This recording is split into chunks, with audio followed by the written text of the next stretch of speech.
नमस्कार, आप देख रहे हैं न्यूज इंडिया। न्यूज इंडिया के न्यूज आवर में आपका स्वागत है। मैं हूं नीरज। खबरों की शुरुआत हेडलाइन से।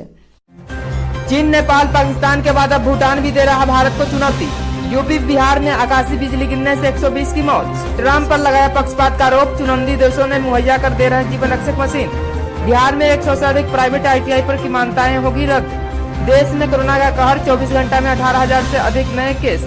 चीन के खिलाफ भड़का अमेरिकी विदेश मंत्री, कहा हम भारत के साथ। बिहार में कोरोना दे रहा मात, ठीक होने का आंकड़ा देश में तीसरा स्थान। अब खबरें विस्तार से। जहां तक एक तरफ दुनिया कोरोना वायरस से जूझ रही है, वहीं दूसरी तरफ चीन अपनी कायराना हरकत दिखा रही है। हालांकि इस समय अमेरिका के उस पर कड़ी नजर है। अमेरिकी विदेश मंत्री माइकल पोम्पियो ने गुरुवार को ब्रसेल्स फोरम में से एक सवाल का जवाब देते हुए कहा, भारत और दक्षिणी पूर्वी एशिया के लिए चीन एक खतरा बनता जा रहा है। इसको देखते हुए संयुक्त राष्ट्र अमेरिका ने यूरोप में अपनी सैन्य उपस्थिति कम कर रही है। पोम्पियो से पूछा गया कि अमेरिका ने जर्मनी में अपनी सैन्य उपस्थिति क्यों कम कर रही है, जिसका जवाब देते हुए अमेरिका विदेश मंत्री ने कहा कि अगर अमेरिकी सैनिक वहां नहीं थे तो इस तरह के लिए उन्होंने कहा कि स्थानों में सामना करने के लिए जाया जाएगा। चीनी कम्युनिस्ट पार्टी में भारत के लिए खतरा बनता जा रहा है। इसके साथ ही वह वियतनाम, इंडोनेशिया, मलेशिया, फिलीपीन और दक्षिणी चीन सागर के खिलाफ हरकतों को अंजाम देने में लगी हुई है। अमेरिकी ने सेना ने चुनौती देते हुए जवाब में कहा कि इसके लिए सही तरीका है कि तनाव किया जाए। मानसून 27 जून की समान तारीख से 2 दिन पहले ही राष्ट्रीय राजधानी पहुंचा। बिहार और उत्तर प्रदेश में मानसून का तेवर देखने को मिला। दोनों राज्यों में आकाशीय बिजली गिरने से 120 लोगों की मौत हो गई और अन्य कई घायल हो गए। बिहार में सबसे ज्यादा 92 लोगों की बिजली गिरने से मौत हो गई, जबकि उत्तर प्रदेश में 28 लोगों की जान चली गई है। अगले दिनों तक यूपी, बिहार में बारिश की राहत मिलने का असर नजर नहीं आ रहा है। मौसम विभाग ने अगले 72 घंटा के दौरान भारी बारिश की संभावना की चेतावनी दी है। मौसम विभाग ने अगले 3 दिनों तक यूपी, बिहार, पश्चिम बंगाल, सिक्किम, असम और अरुणाचल प्रदेश में भारी बारिश का अलर्ट जारी किया है। हालांकि मौसम विभाग का कहना है कि अगले 3 दिनों तक दिल्ली, हरियाणा और चंडीगढ़ में बारिश की गतिविधियां कमजोर रह सकती है। इसके साथ ही मानसून राजस्थान के कुछ हिस्से, पूरे दिल्ली, हरियाणा के कुछ हिस्से और पंजाब के अधिकांश हिस्से में आगे बारिश आ सकती है। बिहार के गोपालगंज में आकाशीय बिजली गिरने से 13 लोगों की मौत के साथ ही राज्य में सबसे अधिक यहां मौत हुई है। बिहार के मुख्यमंत्री नीतीश कुमार ने इस घटना पर दुख जताया और मरने वाले लोगों को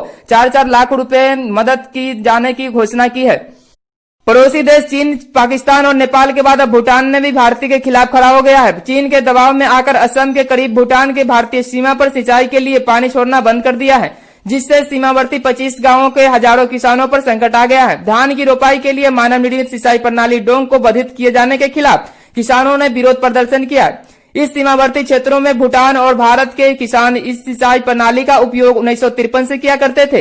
भूटान सरकार ने पानी रोकने के बाद भारत के 25 सीमावर्ती गांवों के किसानों को बेहद परेशानी की सामना करना पड़ता है, जबकि भूटान का कहना है कि उसने यह कदम चीन के वुहान में फैली वैश्विक महामारी कोविड-19 के संक्रमण को रोकथाम के लिए यह कदम उठाया है। उन्होंने कहा है कि भूटान की ओर से बहकर जाने वाली पानी का बहाव रोका गया है ताकि संक्रमण का फैलने से रोका जा सके।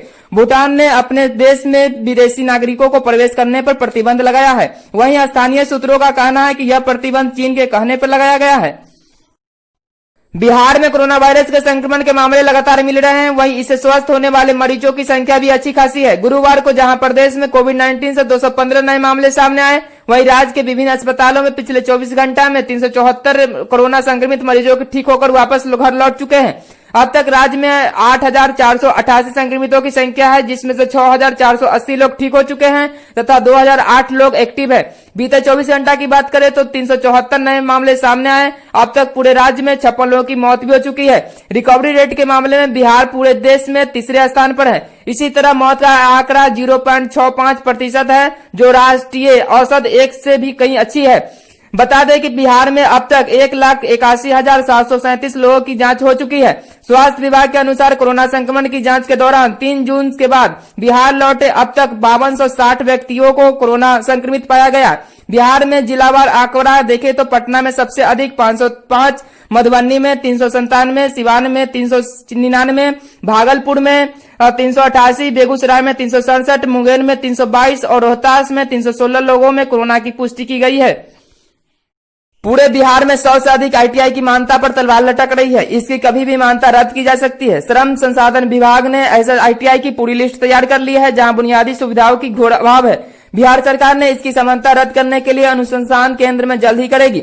इस बारे में श्रम संसाधन विभाग मंत्री विजय कुमार सिन्हा ने बताया। उन्होंने खुद राज्य में चल रहे प्राइवेट आईटीआई की समीक्षा की। जिस दौरान यह बात सामने आई कि आईटीआई में राज्य में दर्जनों आईटीआई है जहां बुनियादी सुविधाओं की घोर अभाव है। कुछ तो ऐसे आईटीआई है जहां बिजली का कनेक्शन भी नहीं है, वही किसी का पता गलत है तो वहीं कहीं प्रैक्टिकल के लिए बुनियादी ढांचा तैयार नहीं है, जिसके बाद यह जल्द ही बिहार सरकार केंद्र को सरकार की आईटीआई मान्यता रद्द करने के लिए सिफारिश भेजी है। ऐसे प्राइवेट आईटीआई की सबसे अधिक संख्या पटना और इसके आसपास के इलाकों में है।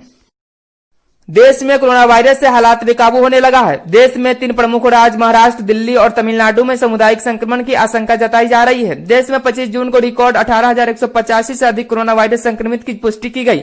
इसके साथ ही देश में कोरोना संक्रमित की संख्या 4,91,170 हो गई है। इनमें से 1,90,136 लोग एक्टिव है तथा 2,85,671 लोग ठीक हो चुके हैं। बीते 24 घंटा की बात करें तो 13,983 लोग ठीक हो चुके हैं। वहीं देश में 3 राज्यों में 25 जून को कोरोना विस्फोट हुआ, जिसमें महाराष्ट्र, दिल्ली और तमिलनाडु में 11,500 से अधिक मामले सामने आए। महाराष्ट्र में 4842 लोग कोविड-19 संक्रमण की पुष्टि की गई।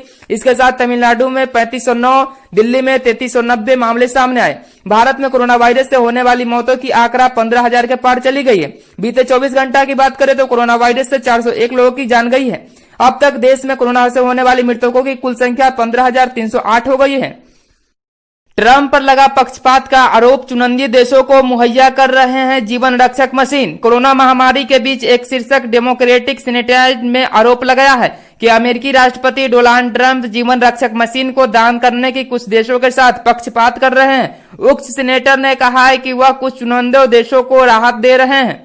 बुलेटिन में बस इतना ही। बने रहिए आपके अपने चैनल न्यूज इंडिया पर। धन्यवाद।